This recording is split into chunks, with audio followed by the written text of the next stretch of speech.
Witchfinder General can be seen especially on nights of a full moon.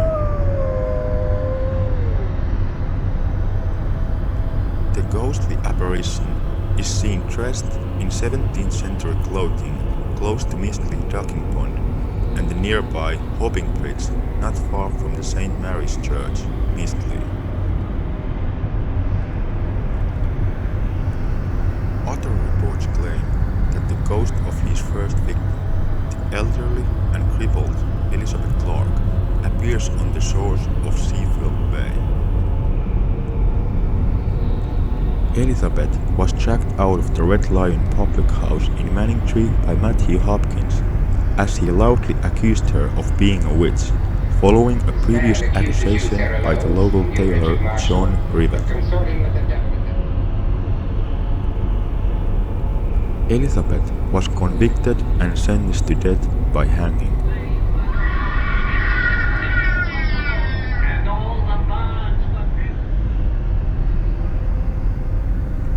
This conviction convinced Hopkins that he was right to accuse her, so he proclaimed himself the Witchfinder General. They call me now Witchfinder General.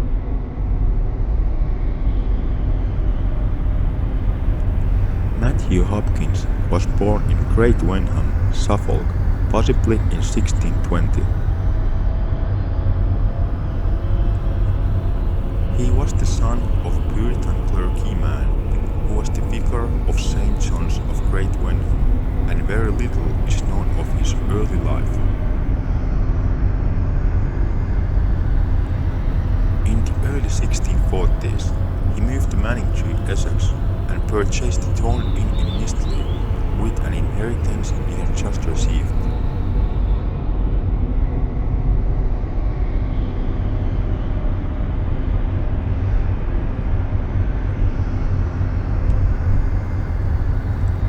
The Middle Ages then was becoming increasingly paranoid about witchcraft, so shortly afterwards he set out locally to pursue so-called witches, believing in his ability as the Witchfinder General.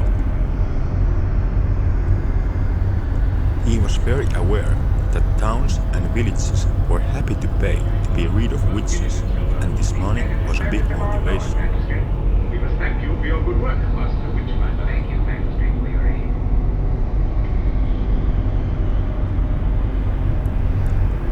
The most prolific witch hunting was carried out between 1644 and 1647, when he caused the deaths of about 300 people, after he had devised a cruel method to discover what he called the truth.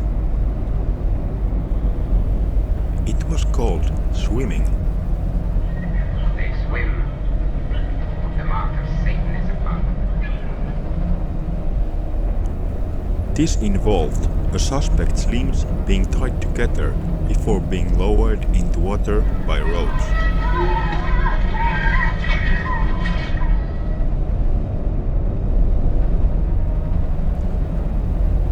He firmly believed that if his victims sank and drowned, then they were innocent and now in heaven. If they floated, then they were guilty and would be tried as a witch. The end result would usually be death for the suspect either way.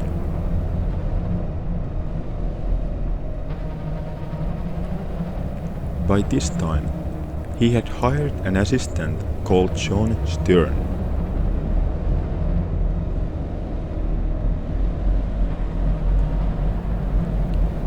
The Witchfinder General's reign of terror came to an end in 1647, when ill health forced him to retire. He moved back to Manningtree, where he died in his home on the 12th of August that same year. The parish registry at Mistley confirms he was buried a few hours after his death in the graveyard of the Church of St. Mary the Virgin at Mistley Heath. All that remains of this church site now are the two sentinel towers.